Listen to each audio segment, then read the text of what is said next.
14 asr burun bugungi Iranning Isfahan o'lkasida nihoyat boy va yuz obro'yli otaşperest din odam bo'lib, uning intayin atvorliq bir o'g'li bo'lgan. Dadisi uningga shu qadar amroq ediki, uni qat'iy yolg'iz sirtga chiqarmagan. Shundaqla yeshining kichiklik qaramasdan otaşperestlarning ibodatxonasidagi o't yiqish xizmatini u o'g'li tutqizgan edi. Bu o't men bo'lmasam o'chib qoladi. Undaqda bu qandoqmi iloh bo'la oladi?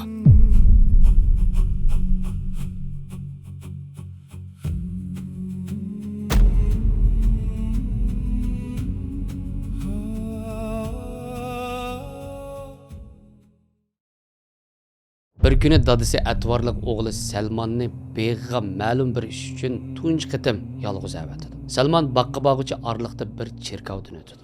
O cherkovdan ovoz chiqayotganligini anglaydi-da, berib qarab boqadi. Qarag'udek bo'lsa, ichida kishilar bir harakatlarni qilayotgan. Ya'ni xristianlar o'zlarining ibodatlarini qilayotgan edi. Salmon ularning o'qiyotgan namoziga qiziqib, kun patqinni to'ymay kashkicha cherkovda o'tirib qoladi. Tafakkur qiladi. O'z dini haqida o'ylandi va ulardan dinning aslini so'raydi.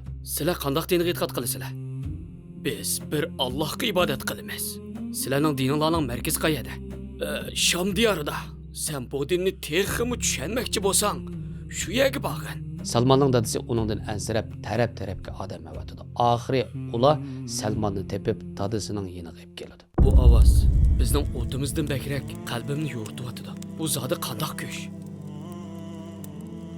Salmon, sening o'rning o'tning yanida. Ularning dinida yaxshilik yo'q. Yo'q dada. Alloh bilan qasamki, ularning dini biznikidan yaxshi ekan. Ular bir ilohga sajda qilyapti. Biz bo'lsak, o'zimiz yoqqan, o'chib qolishidan qo'rqqan o'tga ibodat qilamiz. Salmondagi kaskinlikni ko'rgan dadisi uni yana cherkovga berib olmasin, dinini o'zgartib solmasin deb putiga kishan selib bir uyga solab qo'ydi. Menga yordam qil. Shamdan karvon kelsa darhol xabar bergin. Men bu zanjirlar bilan emas, haqiqat bilan yashashni xohlayman. Dadingiz sizni o'ltirib yetadi. Ruhim erkin bo'lsa, badanning kishallanishi hech gap emas. Men haqiqiy yaratquchini tepishim kerak. Bu vaqtda Salmonning yoshi 16 yosh atrofida. Moddiy jihatda hech qanday qiyinchilik yo'q edi. Lekin uning haqiqatga talpingan qalbi putining kishallanishiga sabab bo'lgan edi. Lekin u o'z irodasidan voz kechmaydi. U qaraydigan xizmatchiga Shamdan tijorat karvonlari kelganda menga xabarni bersang deydi. U vaqtda Sham bilan Farislar orasida tijorat karvonlari qatnab turadi. Shamdan xristian tijorat karvonlari Isfahanga yetib kelish bilan xizmatchi Salmonga Salmon, Sham karvonlari yetib keldi. Salmon karvonlar qaytadigan vaqtgacha bir amallarni qilib, putidagi kishanni bo'shtib qechishga tayyor bo'ladi. Oxir karvonlarning qaytadigan kuni yetib kelish bilan Salmon uydan qochadi va karvonga yetishib oladi. U karvon bilan Shamga sog' salomat yetib keladi. O kishilardan xristian dinini eng yaxshi biladigan va eng yaxshi amal qiladigan kishi kim deb surishtirib, oxiri shu shahardagi eng cho'ng cherkovdagi popning qishig'i keladi va uningga: "Men sizning diningizga qiziqib qoldim. Menga ruxsat qilsangiz, men mush cherkovda turib sizning xizmatingizni qilsam, bu dinni o'rgansam" deydi. Pop ma'qul bo'ladi. "Ha, bo'pti. Qarmoqqa aqlli yigitga ko'rinsan, bo'ladi." Bu pop nihoyat aldamchi va axloqsiz pop bo'lib, kishilarni sadiqa berishga nihoyat qiziqtiradi, lekin to'plangan sadiqalarni o'zining qilib oladi. Bu sababli Salmon uningdan nafratlanadi. Bir kuni u vafot topadi. Salmon: "Bu kishi dininglarga sodiq bo'lmagan. Dinni bahona qilib, oltin ko'mish to'plagan. Altullar cherkovning orqa o'ylisidagi daraxt tubiga ko'milgan."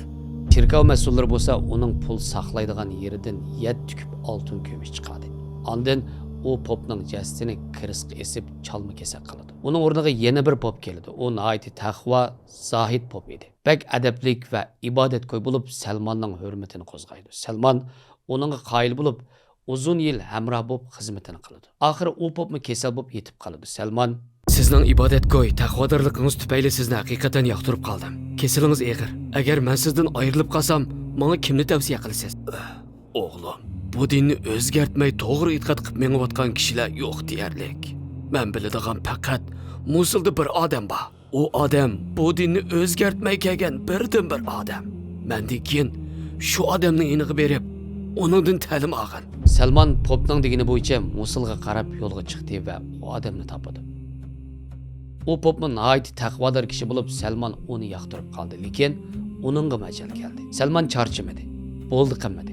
haqiqatning keynidan yugurishdan herib qolmadi. Salmon uningga Sizdinki kimniz deyman? dedi. Pop uningga Nusaybinda bir odamni tavsiya qildi. Salmon uzun yo'l bosgandan keyin u odamni topdi va u odamning yanida vafot bo'lishtirdi. U odam vafot bo'lishdan burun uningga Amuriyimda bir odamni izlashni aytdi. Salmon u odamning yoniga bordi. Uning xizmatini qildi va o'zimi tijorat qilib nurg'un qo'y kalalar bo'ldi. Oxirida u odamga ajal keldi. Endi men sizdinki kimniz deyman? Sana tavsiya qilgudek bir narsani bilmayman. Lekin Arab diyoridan İbrahimning dini bilan keladigan oxirgi payg'ambar pot yaqinda chiqishi mumkin. O o'z yurtidan tashliq, xormiliq bir shaharga hijrat qiladi. Uning payg'ambarligining ochiq alomati bor. U hadiya qabul qiladi, sadiqa yemaydi. Murisida payg'ambarlik muhri bor. Agar bora olsang, shu yerga borgin, dedi va vafot topdi. Salmon haqiqatni izlashdan charchamagan edi. Bir kuni Kilab qabilasining nihoyatda cho'ng bir karvoni Amriyumga keldi. Salmon karvon mas'ullari bilan ko'rishib, qo'y kallalarni berish badiliga Arab diyoriga apirib qo'yishga kelishdi. Salmon butun malvorliqini haqiqatga yetish uchun pido qilgan edi. Salmon buncha safarlarni, buncha badallarni faqat va faqat haqiqatni anglash uchun tortgan edi. Hamda o'zimizdan so'rab boqaylik. Haqiqatni bilish uchun qanchalik tirishchanlik ko'rsatyapmiz. Alloh muvaffaqiyatga, natijaga va haqiqatga faqat tirishgan, izlangan, badal to'lgan kishini erishtirdi. Allah yo'lida to'langan badalning natijasi kechikib bo'lsa-mu, cho'qim keladi. Salmon Farisiga o'xshash majusiy oilada cho'ng bo'lsin. Dunyoning narida bo'lsin, otashparastning o'g'li bo'lsin, haqiqat va hidoyat uchun tirishchanlik ko'rsatadigan Alloh uni himoyasiga oladi. Salmonning imtihoni tex tugmagan edi. Karvon mas'ullari so'zi turmay yo'l yerim bo'lganda Salmonni bog'lab bir Yahudiga qul qatorida setib o'tdi. Her yomonlikda bir yaxshilik bor edi. Yahudi Salmonni yurtiga olib berib xizmatga soladi. Salmon bu shaharga shuncha diqqat qilsa-mu, heliqib Pop degan shahar yoki emasligini jazmlashtirolmaydi. Bir qancha kundan keyin xo'jayinning Madinada o'ltirdigan ikki tuqquni kelib Salmonni uningdan setib oladi va uni Madinaga olib keladi. Salmon Madinaga kelgandan keyin bu shaharning Pop sifatlab bergan shaharning o'z ekanligiga jazmlashtirdi va nihoyatda xushal bo'ladi. Lekin Salmon Madinada bir qancha yil turgan bo'lsa-mu, Pop degan oxirgi payg'ambar haqida uchura olmaydi. Bir qancha yil o'tdi. Ana shunday kunlarning birida Madinada bir chuqon ko'tarildi. Avis va Hazraj qabilasining Alloh balosini bersin. Ular hozir Quba mahallasida Makkadan kelgan, o'zini payg'ambar deb olgan bir odamni qarshi yo'tadi. Bu gapni olgan Salmon nihoyatda jiddiylashib, yurak sep ketdi va xormi darhol ustidan tushib ketgani tasliq qildi. U darhol xormidan tushib, "Nim dedim? Bayadigan gapini qaytadigina. Sen berib ishingni qil." Salmon ishiga qaytib kash kirishni kutdi. Kash kirishi bilan to'plagan xormisidan bir savatga soladi va Quba mahallasiga qarab bordi. Quba mahallasidagi tunji silingan Quba masjidiga kirib, atrofiga odam to'plashib olgan payg'ambarimiz Muhammad alayhisalomni tunji qatim ko'rdi va yiqilishib, "Sizni yaxshi odam deb angladim. Atrofingizda muhtojlar bor deb anglab, maxsus sadiq uchun tayyorlab qo'ygan xormani olib keldim" deb xormini sunadi. Payg'ambar alayhisalom sahobalarga "Qani yangla" deydi. Lekin o'z yemaydi. Salmon ko'nglida birinchi alomati dalillandi deydi. Chunki Popning degani bo'yicha payg'ambarimizni sadiqi yemdu yemamdu sinab beqish uchun olib kelgan edi. Bir qancha kundan keyin Salmon payg'ambarimizning Qubodan Madinaga kirganligini anglaydi va tayyorlab qo'ygan xormini olib, yana payg'ambarimizning yoniga keladi. Va payg'ambar alayhisalomga "Sizning sadiq xormalarni yemaydiganligingizni ko'rdim. Bu hadiya. Buni siz uchun olib keldim" deydi. Payg'ambar alayhisalom bismillah degunicha xormidan yeydi va sahobalarni yeyishga buyurdi. Salmon ko'nglida ikkinchi alomatimi dalillandi deydi. Uzun o'tmay Madinada bir sahoba vafot topdi. Payg'ambar alayhisalom Baqiy qabristonligida dafn ishlariga qatnashayotganda Salmon payg'ambarimizning murisidagi payg'ambarlik muhrini ko'rish uchun payg'ambarimizning kaynida yuriydi. Payg'ambarimiz xuddi Salmonning maqsadini bilib olgandek to'nini murisidan tushirdi. Salmon payg'ambarimizning murisida heliqib Pop sifatligandek muhrini ko'rdi. O'zini tutolmay payg'ambarimizni quchoqlab yig'lab ketdi. Chunki Salmon buning uchun 20 yildan ortiq vaqt sarf qilgan edi. Payg'ambarimiz kayniga o'rilib, "Nima ish bo'ldi?" deb so'raydi. Salmon yuqorqi vaqalikni tafsili bir so'zlab berdi. Payg'ambarimiz Salmondan ta'sirlandi.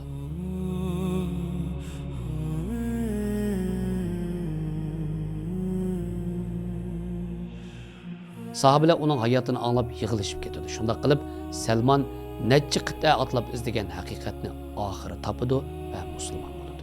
Salmon musulmon bo'lgan bo'lsa-mu, qul bo'lg'achqa xo'jayinning ruxsatisiz hech yerga bora olmaydi. Shuning uchun Uhud va Badr urushlariga chiqamagan edi. Payg'ambar alayhissalom Salmon sen xo'jayining bilan deyish, nech pul xolis berib seni ozod qilayli deydi. Salmon xo'jayiniga deydi. Xo'jayin Ozod bo'lmoqchi bo'lsang, 300 tüp xorma, 40 o'qiya oltin berasan. Anladingmi? Bu pulni sen topalamsan. bu shu davrdagi qul bahosidan necha hassa yuqori baho edi. Payg'ambar alayhissalom xo'jayinning talabini olgandan keyin bütün sahabelerge seferberlik qilib Salmonni ozod qilishga buyurdi. Birisi 10 tüp xorma, yana biri 30 tüp, yana biri bo'lsa 40 tüp xorma yordam qilib 300 tüp xormani to'liq bo'ldi. Payg'ambar alayhissalom bu 300 tüp xormani o'z qo'li bilan tikadi. Chunki Salmonning Yahudi xo'jayini agar bir tüp xorma tutmay qolsa hisob emas deb shart qilgan edi. Payg'ambarimizning qo'lining barakati bilan xormalarning hammasi tutadi. Lekin 40 o'qiya oltin to'liqlanmagan edi. Bir mezgildan keyin payg'ambarimizga urushdan g'animat tushgan tuxumchilik bir oltin keldi. Payg'ambarimiz Salmonni chaqiranglar deydi va Salmonga buni sot va qarzingni to'la deydi. Salmon u oltinni sotadi. U oltin naq qarzni to'ligida qimmatga yaraydi. Shuning bilan Salmon erkinlikka chiqadi. Keynidan 100 ming kishilik tajovuzchi qo'shin Madinani besish uchun yo'lga chiqadi. Ey Rasululloh, biz Parisda düşman ko'p bo'lsa atrofimizga xandak qo'laydik. Madinani atrofiga xandak qo'lab qo'g'daylik. To'g'ri fikr. To'g'ri. Shunda qilaylik. Salmonning plan va loyihalari bilan muhojir va ansor sahobalar guruhlarga bo'linib xandak qo'lashga boshlaydi. Xandak qo'linib birlashma tajovuzchi qo'shin Madinaga kira olmay bulog'ib bo'ldi.